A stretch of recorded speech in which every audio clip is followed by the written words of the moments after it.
let's get into the next one. Insurance.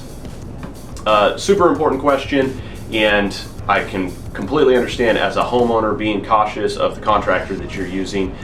Just me being a contractor and knowing that there are other contractors that actually work without insurance, I would say this is a very important question for you to be asking. I am 100% insured. Yes, absolutely, I can get you a COI prior to the start of the job if you want one. And I would be weary of any contractor that does not carry insurance or cannot get you a COI for some reason, because it's just part of the business. You absolutely have to be insured.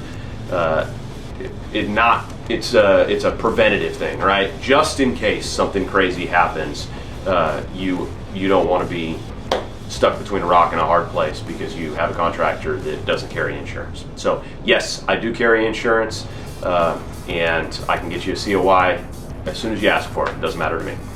We stay pretty busy, so I got plenty of other projects coming at you, and that's Project Junkies, baby. That's how we do it. So do me a favor, like, subscribe if that's something that you're into, and we will catch you in the next one.